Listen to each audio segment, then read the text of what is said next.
that can effectively and continuously so enlarge and uplift us like God. Nobody's like Jesus. I want his name written all over my life, every page of my life. I want his name. I wrote a song. Nancy, you and the Victory Voices sung this, and y'all recorded it. Yes. And this is the first time I've recorded it, but I want you to take the lead on it. I want you keep on changing me. You know, one of the things that for my partners, one of the things that I'm thankful for, and you that are listening right there, sitting in your car, sitting in your home, I don't know what you're going through, but I'll tell you one thing. Tomorrow's not going to be like any yesterday you ever had. Tomorrow is not like any yesterday you've ever known. There's a song there. I'm going to write that. I'm going to write it. Tomorrow's not going to be like any yesterday. Tomorrow's not going to be like where you've been. And when God takes you where you've never been, he's going to ask you to do something you've never done. The thing that's been just throbbing in my spirit for this year is when you want something you've never had, you've got to do something you've never done. Throughout the Bible, every time somebody asks for a miracle, they ask God to do something, to step into their life and do something that they'd never seen done. God told them to do something they'd never done before. When you want something you've never done, God's going to tell you to do something you've never done. When you want something you've never had, God's going to tell you to do something you've never done. You keep changing me. You keep changing me, making me over into what I really want to be. Erasing my yesterdays, you're taking the guilt away. You keep changing me. I love it. Supernaturally. Oh, you keep changing me. You keep changing me, making me over into what I really want to be. Erasing my yesterdays, taking the guilt away. You keep changing me supernaturally.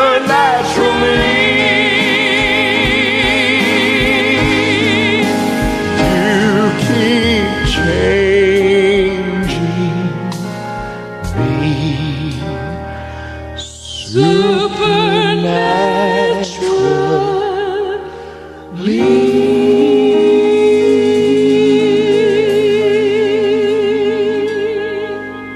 I think it has to be done supernaturally. I honestly believe it has to be done.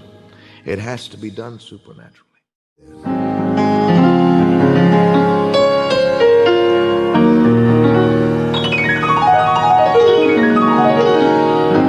I wrote a song that I want to dedicate today to those who are widows, those who are single, those who need someone special into your life, whether a mate or someone, or those who simply have said, God, send someone to help me in my business, send me a partner, send me somebody to encourage me. We were created for relationship. Man's just not happy alone. God saw this when he made Adam. Adam did not have one single enemy that was visible, evident, obvious, not one. And yet he was still unhappy. God didn't sit there and say, I'm enough. The animals are enough. The sheep, the goats, they're enough. The trees are enough. The grapes, the cantaloupe, the pineapple. No, he didn't. He says, it's not good, Genesis 2:18, it's not good that man be alone. God said that. Adam didn't say it. Adam didn't whine and gripe and complain. He didn't know what he lacked, but God did. Because God himself wanted companionship. And I believe with all of my heart that God gave me this song for you listening to this cassette right now. God gave it to me for you. I want you to listen to the words of it. Somewhere God has somebody. God has somebody just for you. Somewhere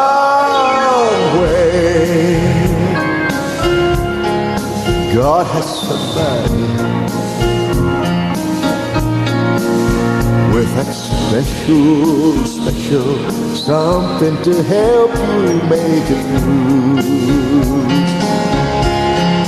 It can happen in a moment.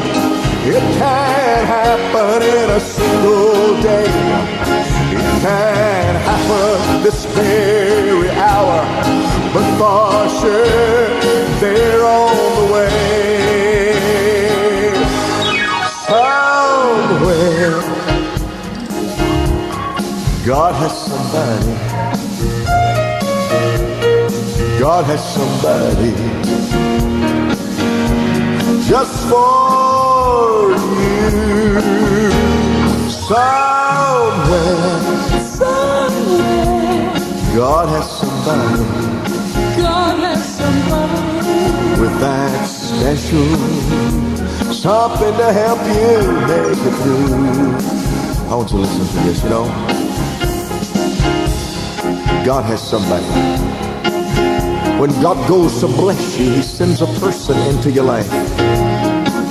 Every time in the Bible you find where somebody gets a miracle or somebody gets blessed, there's a person involved. It may be like Naaman, who needed his little handmaiden to say, listen, the prophet of God is over there in the next city. But God sends somebody with proper information. Listen.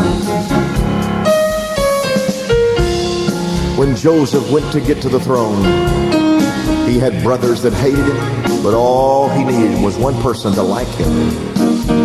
God sent someone into his life. Would you believe God sent somebody in disfavor right there in the prison with him? They're not always wrapped in silk and satin. When God sends somebody to you, they may not look like you think they're going to look. The package may be different, but the product is phenomenal. This is for you. Ready? Somewhere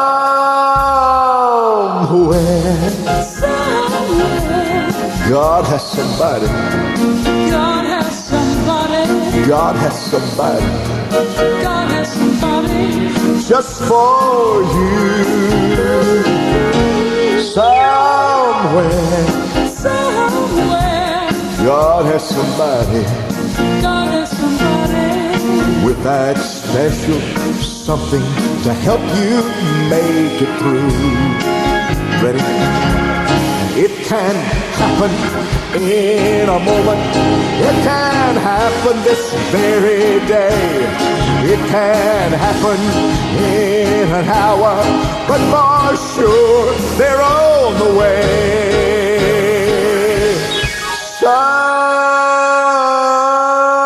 Somewhere God has somebody. God has somebody God has somebody just for you. Somewhere God has somebody God has somebody with that special something to help you make it through.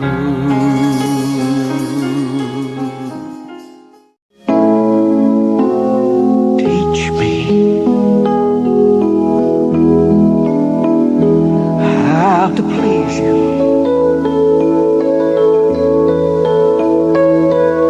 Show me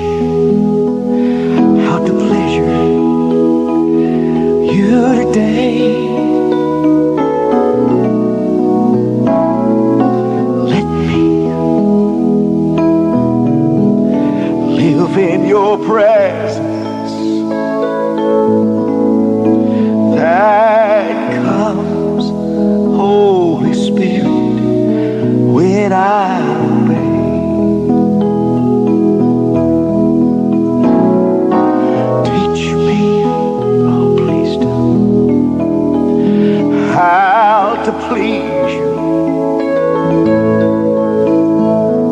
Show me how to pleasure you today. Let me know your presence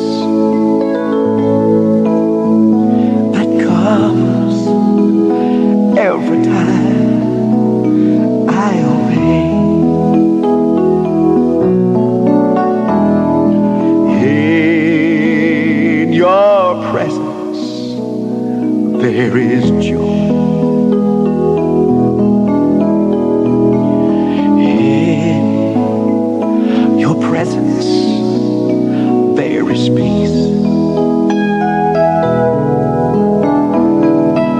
In your presence I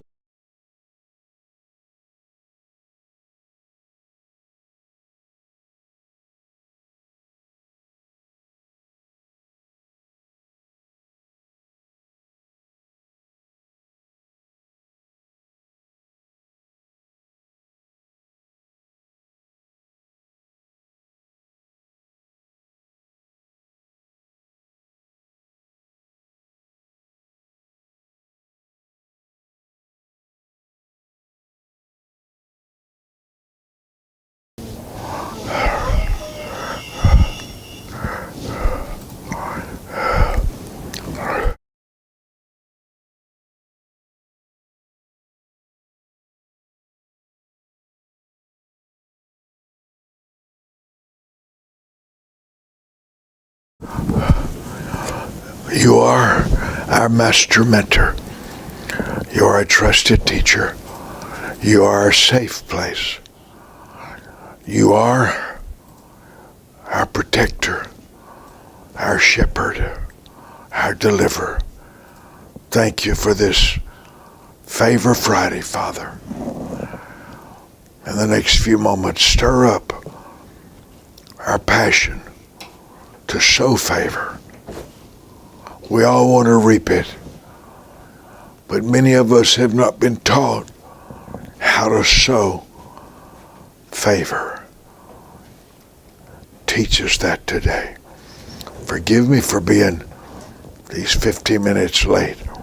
We were pushing, trying to get everything right. You know how that is.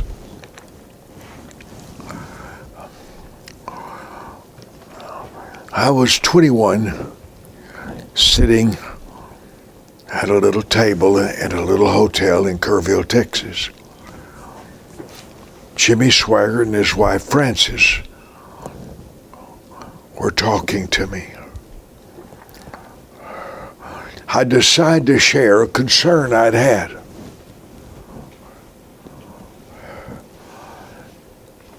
Jimmy, when I leave a crusade at a church, they talk to me differently. They act different. I'm losing favor with pastors, and I don't know what I'm doing wrong.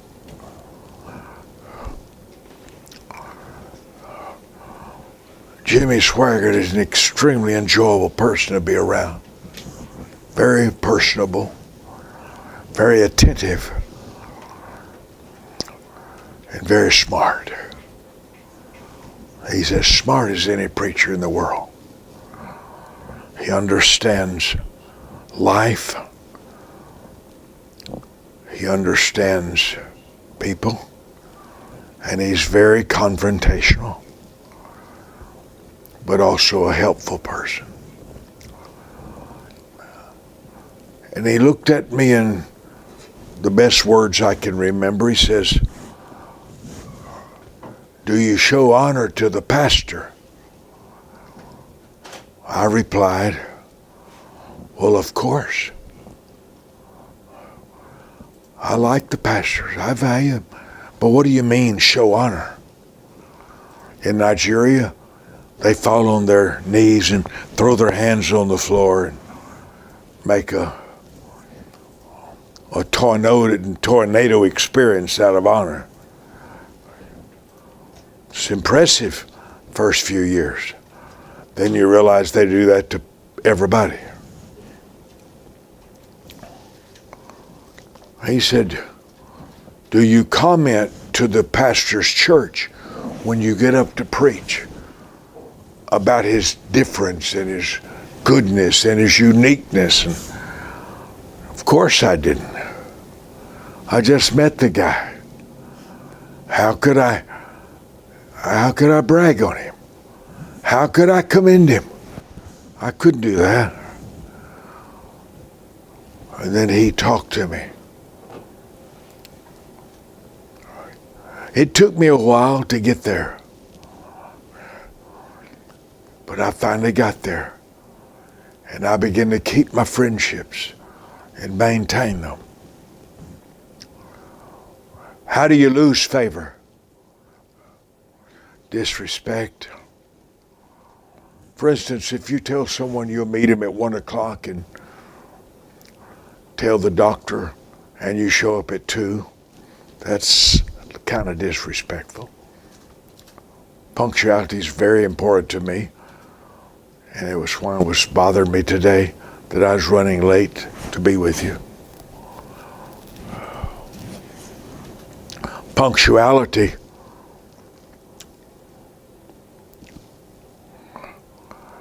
is the practice of people who show honor. How do you lose favor? Dishonor. Not maintaining the dignity of a relationship. I want to talk to you first today about how you lose it.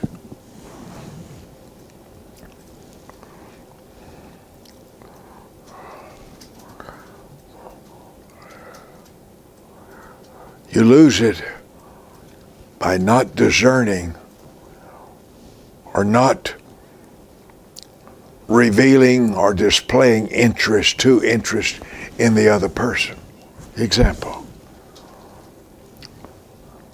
It took me several months to catch on, but I thought my staff many years ago I thought they were taking notes because I spent 1 hour every morning mentorship, 9 to 10. And I poured myself out. I noticed many of them typing away, and I assumed for a number of weeks that they were seeing the value of what I was saying. Then something happened, and I realized they were answering their emails. They weren't taking notes while I was speaking. They were answering their emails.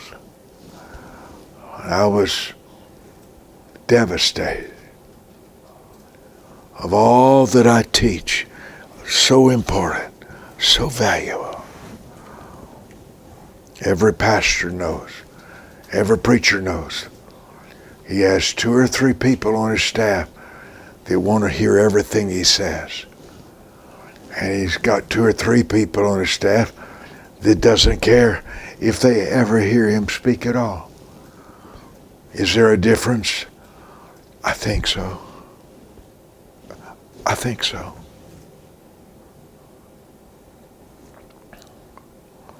I dated a young girl a year and a half.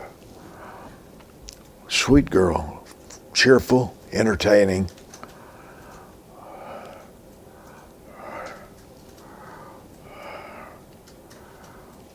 Her brother traveled with me a while in the ministry. Wonderful family.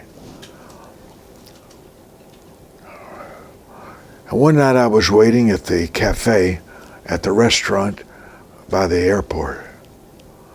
She was supposed to be there at 9 o'clock after church service on a Wednesday night. 9 o'clock she wasn't there. 9:15 she wasn't there. 9:30 she wasn't there. 9:45 she wasn't there. So I put my items in my briefcase and walked to the door to go get my car, and she comes rushing up, very flippant. You know what the word flippant means? her tardiness didn't matter.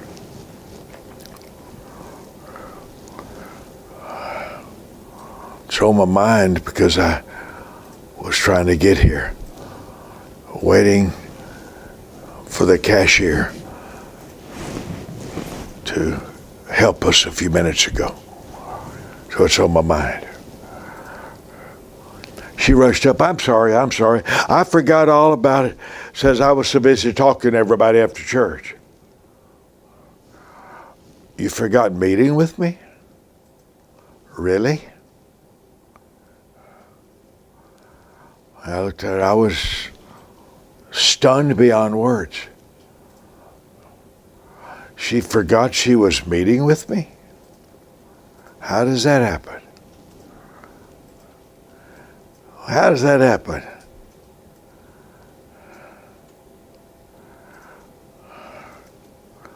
And I said, well, we've had our last moments together. I'm so sorry. You had other interests, other things. I understand. And she looked shocked because I had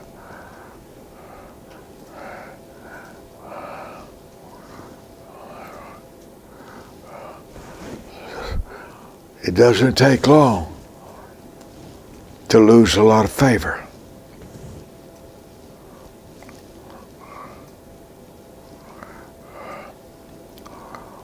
Know who you're talking to.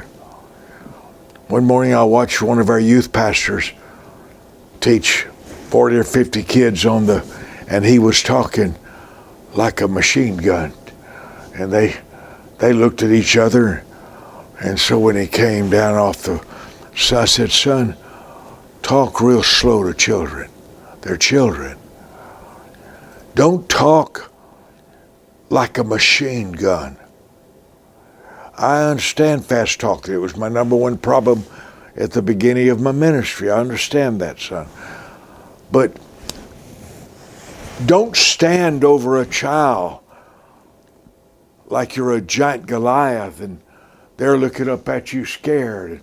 I said, kneel beside every child before you talk to them so they can feel at ease with you, comfortable with you. It's real critical, important. One of the greatest statements on the subject of favor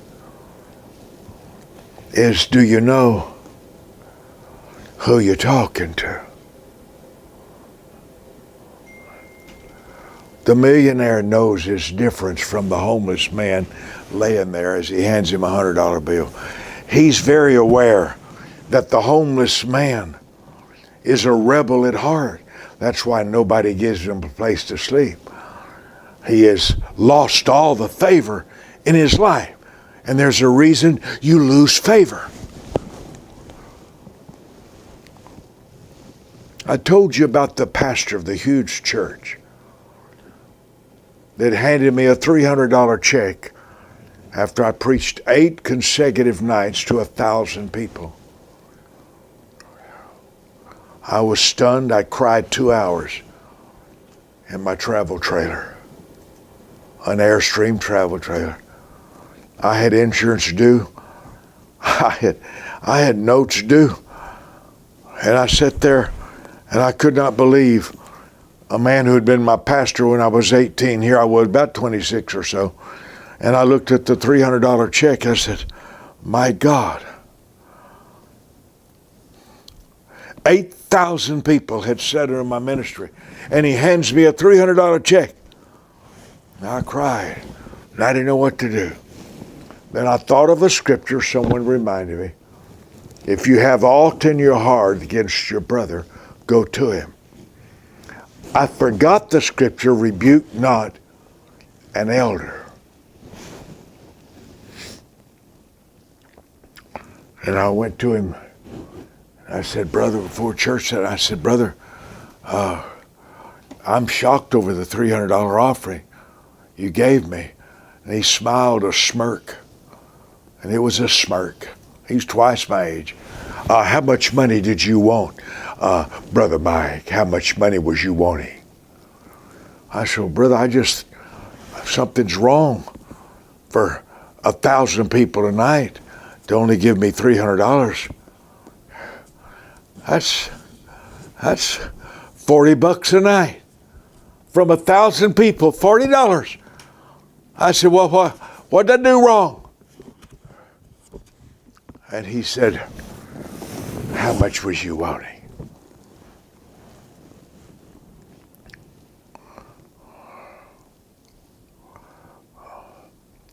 He brought me a check, another check for $800, but I lost his favor for 4 years. And he badmouthed me to other preachers. And other preachers would call me and say, they say you have a money problem. I said, no. I says, 8,000 people gave $300 to me. No, I know something was wrong with the offering. And I called Jimmy Swagger, because he went there every year. And he started laughing. He said, Michael. He said, that's all he's ever paid me every year, all these years. I said, you got to be kidding. No, that's his protocol. He gives you $300 a week. He runs 2,000 on Sunday morning and 1,000 in the week. That's his system. Well, that's wrong. This man did me. No. I lost favor. I was a guest. Had I been trained how to respond to bad treatment, I'm still training on how to react to an insult.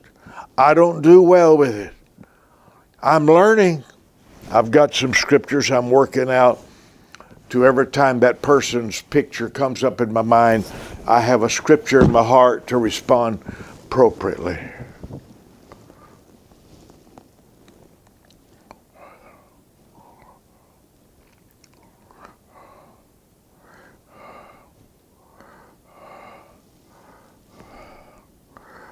Favor matters.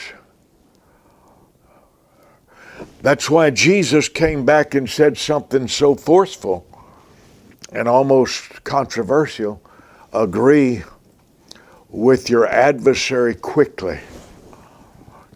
And then after that, Jesus didn't say, because don't you want to be like Jesus? He didn't say that. He continues, lest he take you to court and create a legal war with you. Oh, hold it, okay. So the goal isn't to be like Jesus. If it is, we'll all have a whip and we'll go to different places. And when they're mistreating, we pull out the whip and do a Jesus whipping, like he did in the Bible.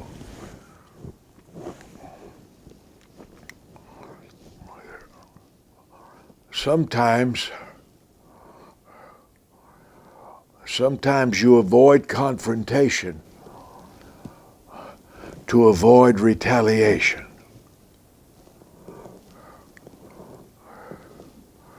I understand that.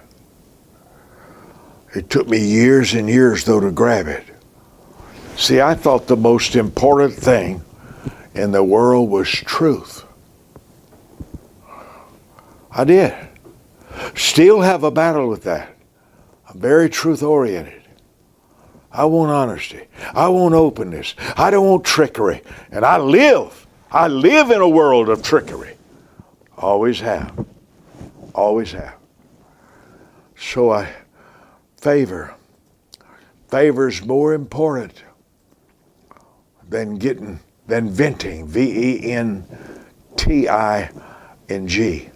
Favor is more important than the moment of venting and saying what you think. Did I know that? No, I didn't know that. I thought confrontation and openness was the most important thing in the world. Then the Bible comes back and says, as much as lieth within you, as much as possible, live peaceably with all men.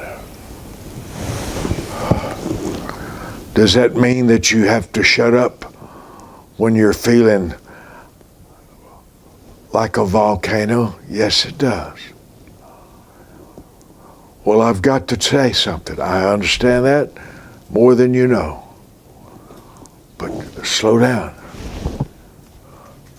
Once you lose favor with somebody, it almost never, never, never is regained. A relative was going to be thrown in jail. The sheriff was at their apartment, a relative. And they called me. They were going to jail because they hadn't paid child support in several years. I'm on the phone in my library. I was in the middle of a project. The sheriff was inside their apartment, and they called me for help. I said, how much do you owe? $23,000.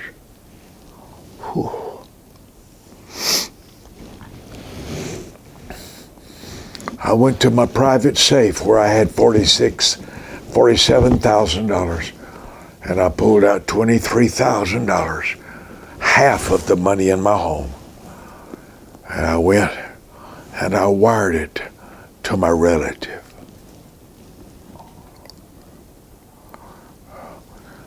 Two weeks later at the Wisdom Center, I was sharing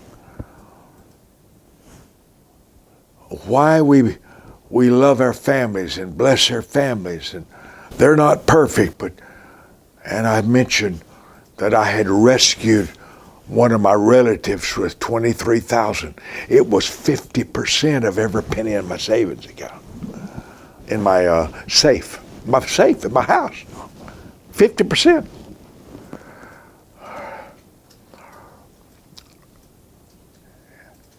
And as we re-aired my Sunday morning teaching, I shared, we love our families.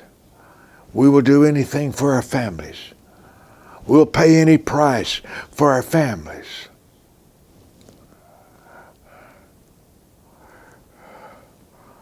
And he called my attorney, who was a member of the church, and told her he had watched me talk about rescuing me from the child support rap. He hadn't paid. And he asked her, is there a way I can sue? Is there a way I can sue him? Me. I'd pay the $23,000. Now he wants to sue me because I mentioned it. Every time I think of this person, I see $23,000 on his face. I had lunch a few weeks ago with him. All I could think about as I looked at him is $23,000 that he had wanted to sue me for paying. I couldn't think outside that.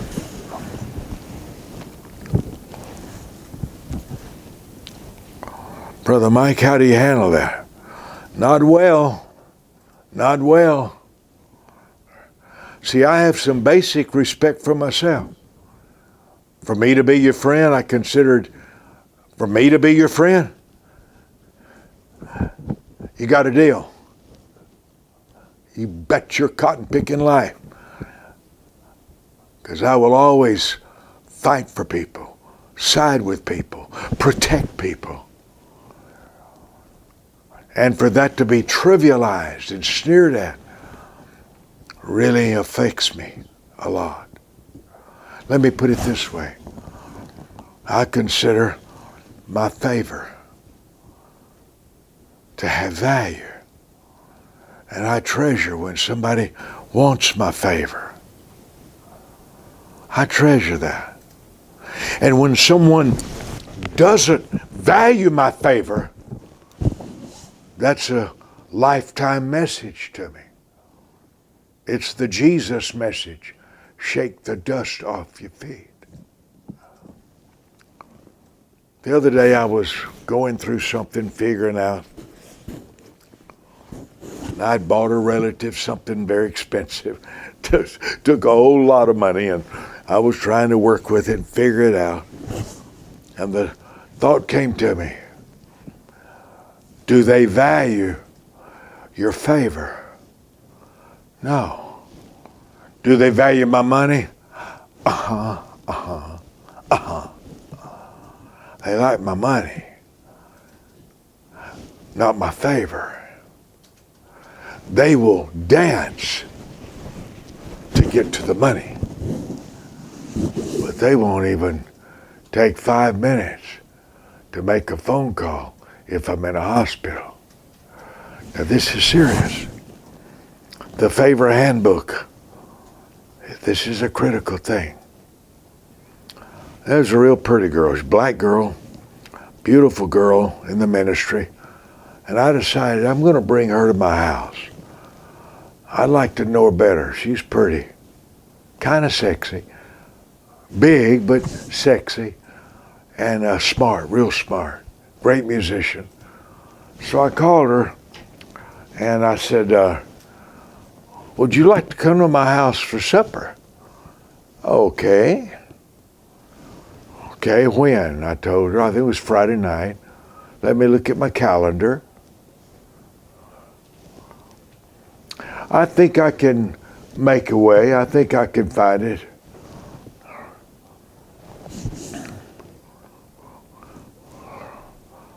And she had her reaction. Let me tell you something. One reaction can mess you up a lot. Well, 7 o'clock. I said, 7 o'clock, okay, that'd be a good time for me. And okay. So 7 o'clock comes, she wasn't there. 7:15 came, she wasn't there. 7:30, she wasn't there. And I sit there. 8 o'clock, the phone rings. 8 o'clock. I don't know if the phone rang or I called her. And I says, I think I called her. I said, hey, I've been waiting here an hour for you. I know, just talking to some people here, trying to get some things done. And she got there to the house, and I was almost speechless because I'd been waiting 1 hour. In my mind, I thought that was a pretty good experience for us to have some time together. In my mind,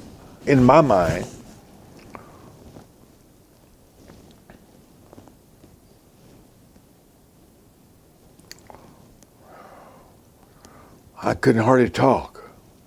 It's the last time, of course, I had any time with her. But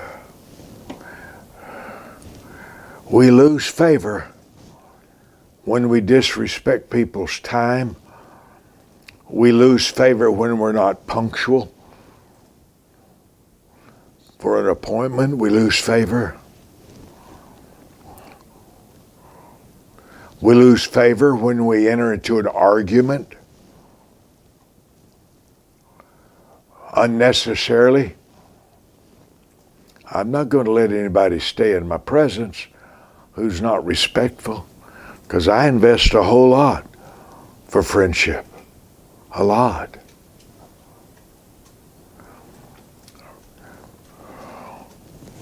I remember I lived a block from the church, and I had asked all of my staff, don't just show up at my house. I wouldn't dream. When my father lived next door to me, it never crossed my mind to walk over there and talk to my dad. I called my sister. I called my father. Daddy, is this an okay time to talk to you? He's your daddy. Right. Even more so.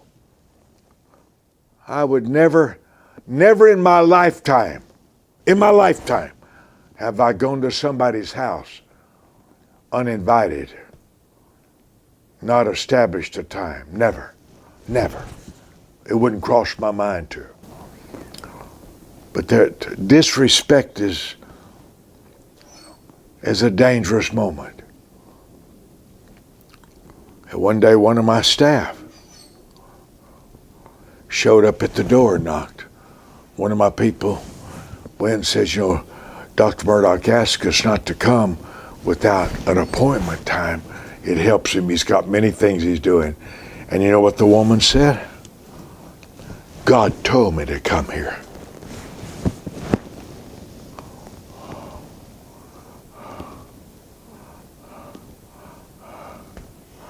God told me to come here.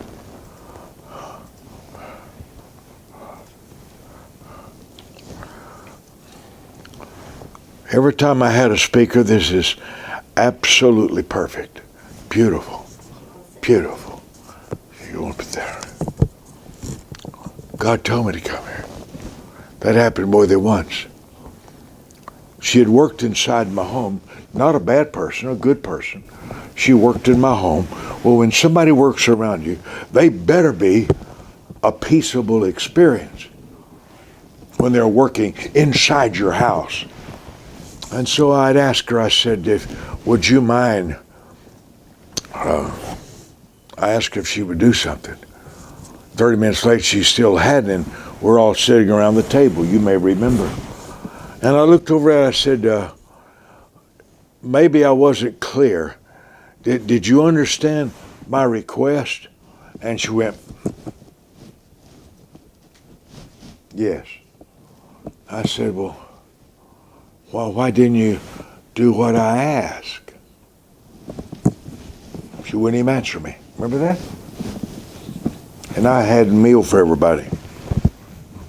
So I called my manager. I said, call her back to the office, and I don't want her back in my house again. You can work with her. She requires constant oversight. She requires constant oversight.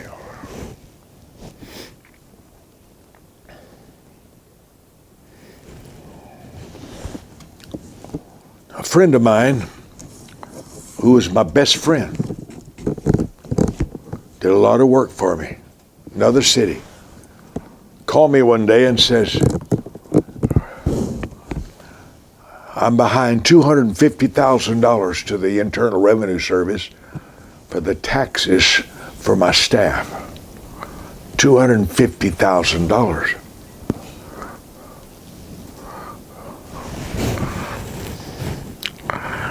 If I will pay them, I think it was 40,000, as I recall, 43,000, as I recall.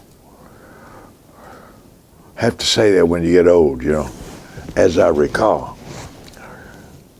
He said, if I will pay them in 14 days, they will slash it to $43,000. I don't have a penny to my name. I went to my safe right there in my house. That's exactly about how much I had, $43,000. And I wired him $43,000. Everything I had.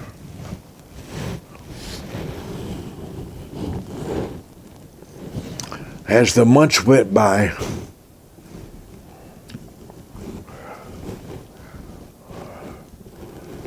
I noticed he lied to me about different things.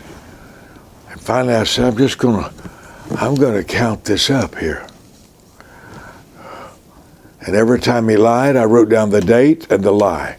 The date and the lie. And I was on a motel room bed crying. And I called him. This was my best friend. Best friend. I said, brother, I've made a list here of 18 lies you've told me, and I want to review them with you. And he starts giggling and laughing. Is that all? Is that all? And I liked him. He had been good to me, but the lying messed me up. I went down the list of 18. And it was months before I found out what he said about the $250,000 was a lie. The whole thing was a setup to get money from me. And that's something. My best friend. Best friend. I don't know about you, but I don't have good experiences with best friends. 4 of my best friends in the ministry all got on cocaine. I could tell you a lot of stories. Brother Mike, what do you do? The moment that you sense that your favor is not valued, when your favor is not protected. I bought my little sister, my baby sister, a special gift while I go at a store. I try to send her money every few weeks. I bought her a home, a house. She's my baby sister. She's precious to me. She's special to me. And she's very mentally damaged. She wrote me every week when I was in college. Only one out of my whole family who ever wrote me in college. 9-page letters telling me scriptures and how much she loved me. There's nothing I wouldn't do for my baby sister. Nothing. So I bought her a gift a few minutes ago. That's why I was late here. I'm going to have her name put on it, all that kind of stuff, you know. My favor is important to her. Her favor hasn't brought me a nickel. Her favor has not increased my life $10. But she puts a value on my favor. Does that mean something to me? It does. It does. When someone protects their favor, now she's got her little problems like we all do. But I remember her writing me, and I was 18 years old in Bible college, and she wrote me handwritten page after page. Mike, that's my baby sister. You think I don't know my bloodline? You think I don't know when my favor really, really matters? No. Attention, everybody wants attention. I'm talking about favor. I'm talking about favor.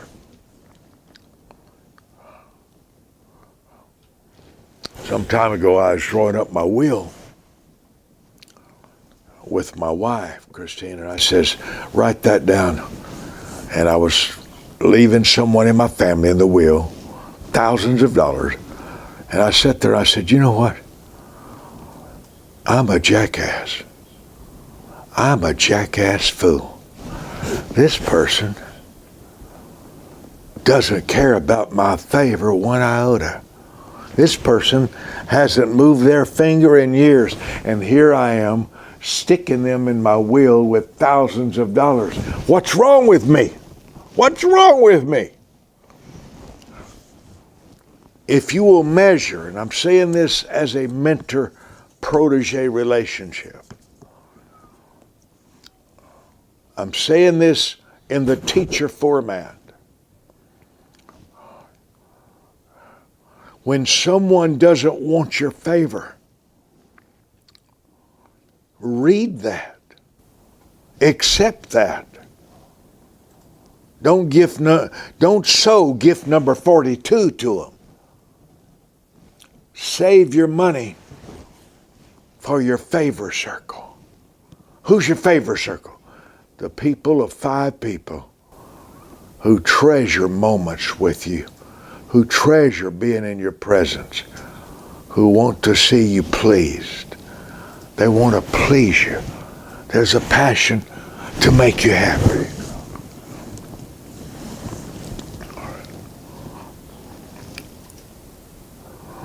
I don't think you'll have more than 5 myself. I don't think you will. You may. Now you'll have, I would imagine, 15 or 25 people that are friendly to you. But I doubt that you have more than 5 or 10 people who really long to hear your opinion on things, your feedback. Everybody in the world is going to want something from you. Attention, a reaction, even a glass of water. Nothing's wrong with that. Nothing's wrong with wanting something from people. I thought about that this morning. Boy, we had a storm last night, tornado. And as Christina was driving me home, there were limbs, one tree just a few yards from me, about this big around, maybe 2 feet deep at least, maybe 18 inches. Split, just cut right off, right half. It was a rough ride home from the office last night. Now watch this. No, you don't. Yeah, it wouldn't matter to you.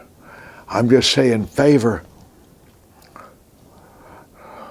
and approval, attention, all those are different levels of seed sowing. Seed sowing.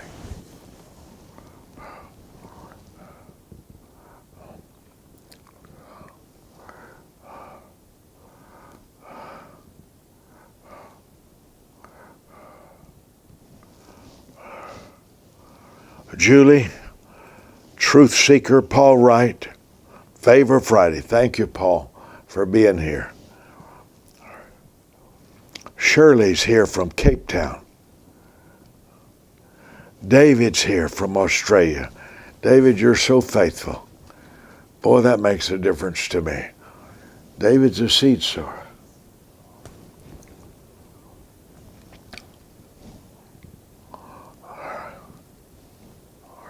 I just used David's giving to me to buy my sister a gift. Isn't that something? David, I wasn't thinking about you, but I used your seed. I wasn't thinking about you, the store, but I used your seed that you sent me some hours ago to buy my sister a blessing, a gift. So your seed's going. It's moving.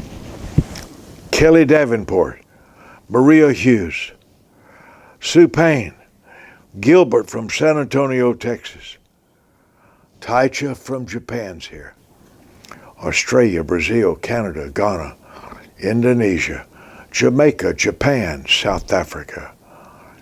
Jacques, thank you for being with me on Favor Friday. Ken Loring, you're so special to me. Tamara White, I don't know how that house is going to come out, but I believe God's will be done for you. Tammy Adams, Indonesia, Maria Hughes, Deborah Whitesell, Jennifer, glad you're here. Sean Henry, PhD, just planted his 112 seed. You will get a copy of the 800-page encyclopedia called 5,001 Wisdom Quotations. Just have a few of them left. You want to... The 112 seeds, very powerful. We have a few of these left. I will not reprint this in hardback. I will not reprint it probably in paperback either. I'm going strictly to downloaded books. But there's over 200 topics here. 5,001 wisdom keys. 5,001 wisdom keys. Dr. Henry, I'm sending this to you. Thank you for the 112 seed. We really need some help on that. John Markham says, you look good. Thank you, Joan. I hope that's true. Thank you, though. I value it very much. Pastor Joseph O'Benge from Accra, Ghana.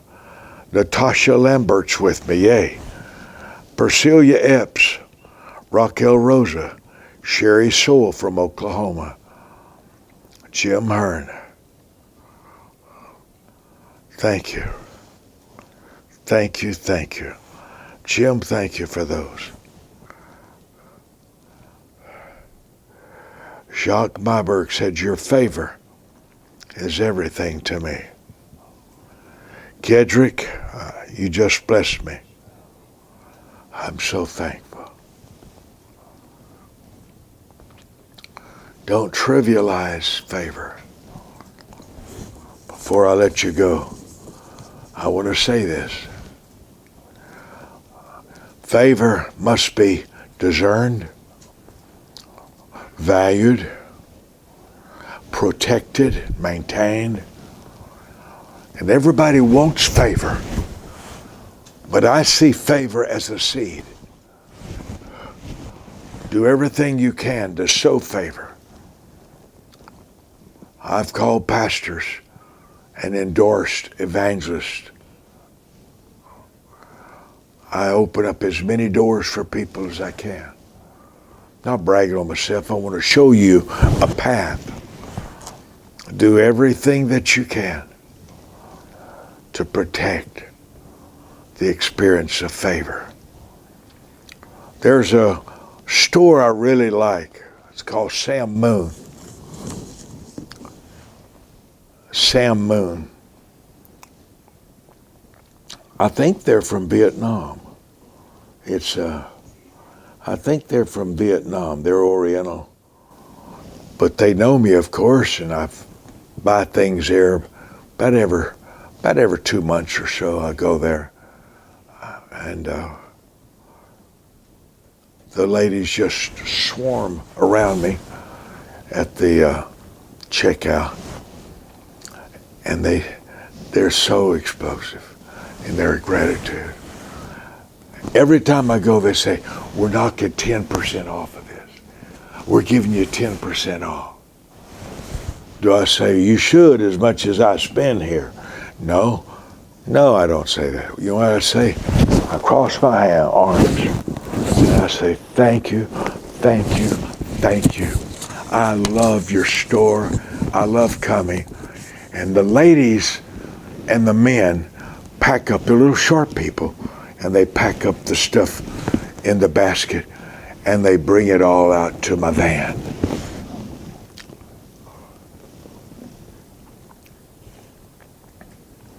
How do you respond to favor? Sometimes I give a $20 bill and I fold it where they can see the big 20 on one side. Do you have a system for honoring your favor circle? Your favor 5. I'm going to ask, if you don't mind, I'm going to ask you to take a moment and write down.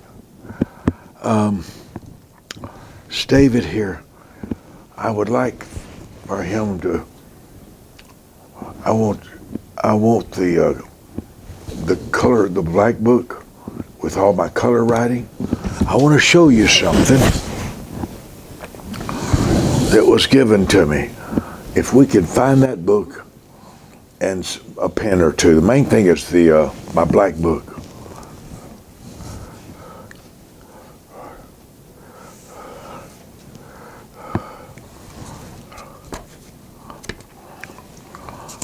My morning was very unusual. I'd left my iPad back here at the office, so I didn't have all my Bible notes this morning. And I got out a notebook from one of my staff members.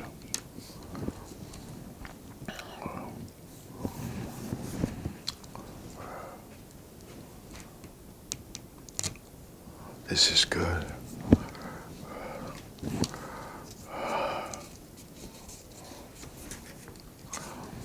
It's a notebook I've never seen.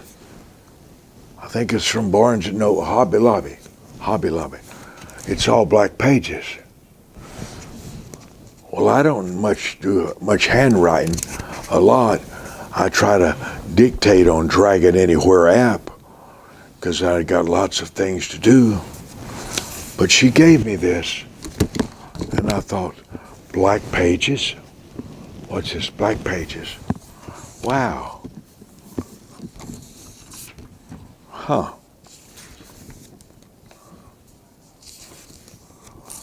Then I started writing my notes. And I was astounded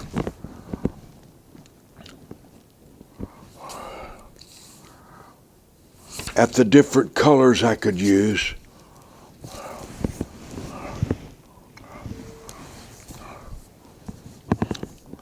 And I was shocked at the inspiration I got from writing my notes.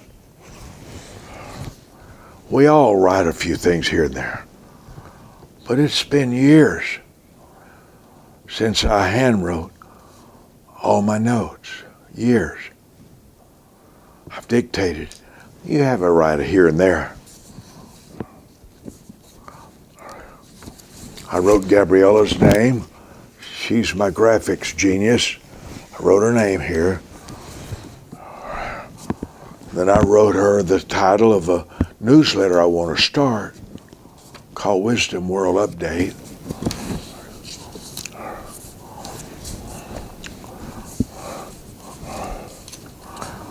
I'm putting together a book for my brother John, who's 80 years old.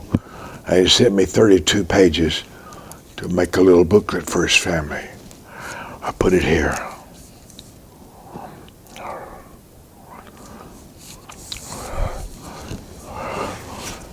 I want to say something here. This seems a little odd. I was stunned at the inspiration I got from different colors of my notes. Have you seen that?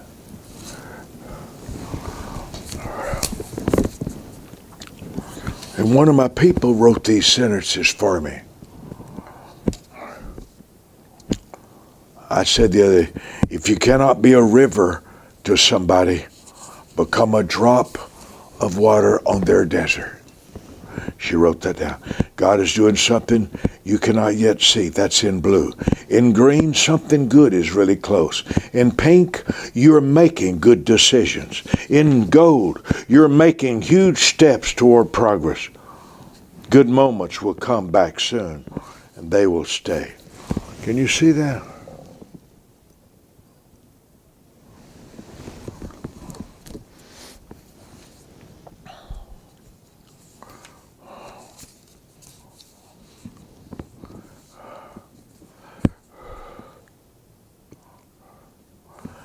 I will put a page in here. Hold on.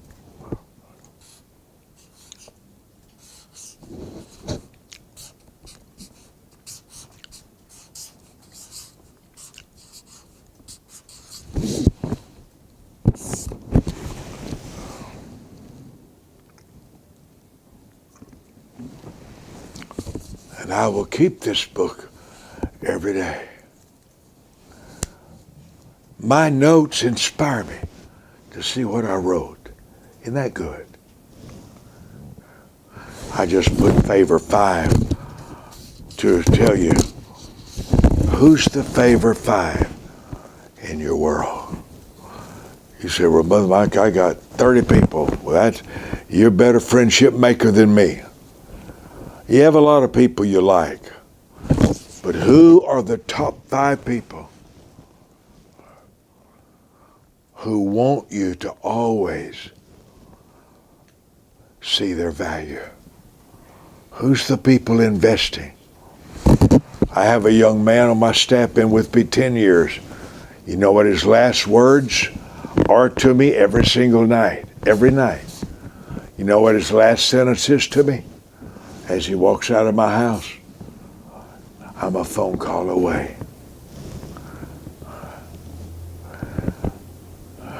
Dr. Murdoch, I'm a phone call away. Don't hesitate. He's the first one I would call if I had to go to the emergency at 2 o'clock in the morning. He's the first person on my whole staff I'd call. Because I know he means it. I know he's sincere. I'm a phone call away.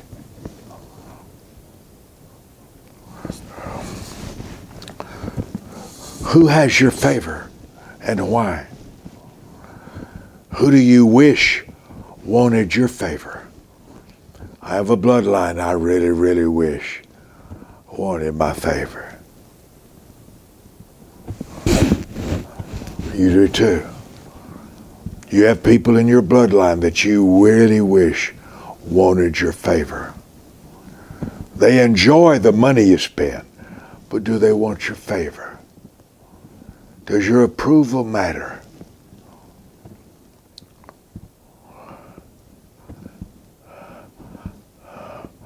Who wants your approval and why? What's the real reason somebody wants your approval? A lot of thoughts in there in this.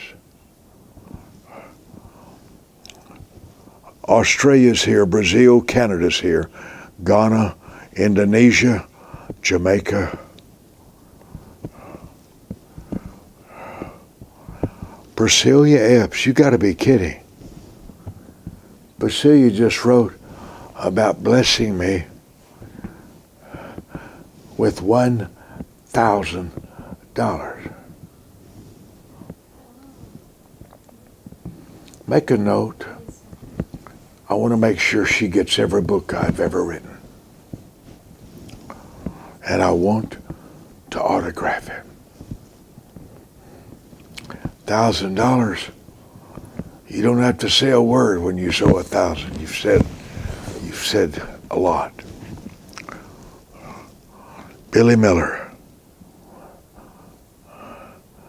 Kavina, Scott Copeland says I have 3 in my favor circle. Zachary Shaw, I miss seeing you. Joseph Wesley calls me Dad. I love that for some reason. I am not offended by somebody calling me Dad. I think Zachary calls me Father. And I feel. Leanne smiles. I helped your seed a few days ago. It had been misplaced for about 2 months. Leanne, can you believe that? Can you believe it got misplaced in my briefcase for 2 months? But I called your name to the Lord. Dr. Brown, you know how to love. You're a master seed sower. Joyce.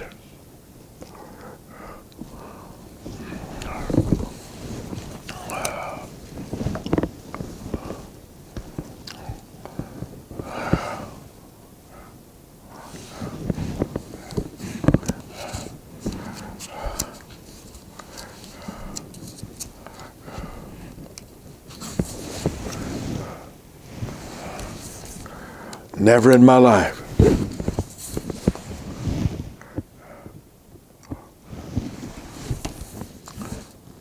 Never in my life have I done anything like this. And I hate little skinny ballpoint things that you have to call 3 angels in to read it. I like big, thick words. I like thick Sharpies.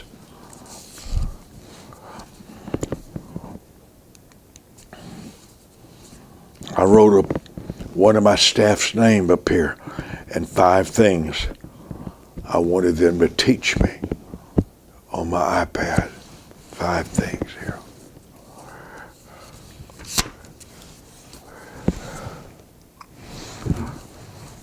I talk a lot of notes that type out, drag it anywhere. But I'm seeing something different, and this is what I want to say this for. This is why I want to say it. Identify anything that secretly, privately, or publicly inspires you. And stay close. Bring it close. This really inspires me. I can see my list of things to do, and I don't feel the stress of it. I don't feel the stress of it. For some reason, the bigness of what I've written with my handwriting, if I get to it, good. If I don't, it's so classy. Hope this blesses you. Maria Hughes said, Dr. Mike, your voice makes a difference. Pamela's here, yay. Pamela Pettit, Rick, Thank you. Thank you. I'll show you on the screen how to sow. And while she's showing you that, I'll pray a quick prayer of 7 blessings over your life. Then I'll let you go.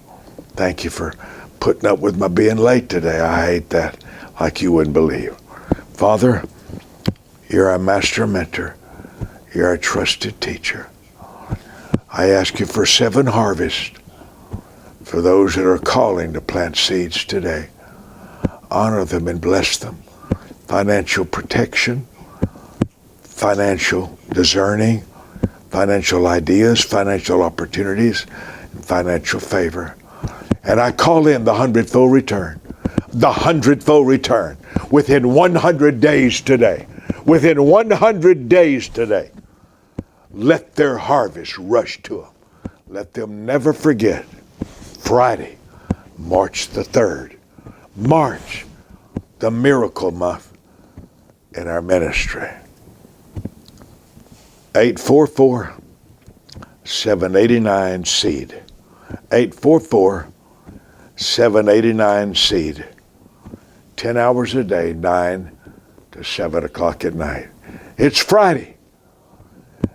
And I intend to see you just right here at 5 o'clock. Favor 5 at 5 o'clock today. This has been Favor Handbook. Hope it's blessed you. Father, there's a $1,000 seed. I ask you for a $10,000 return in 45 days. There's someone sowing $1,000 to help me.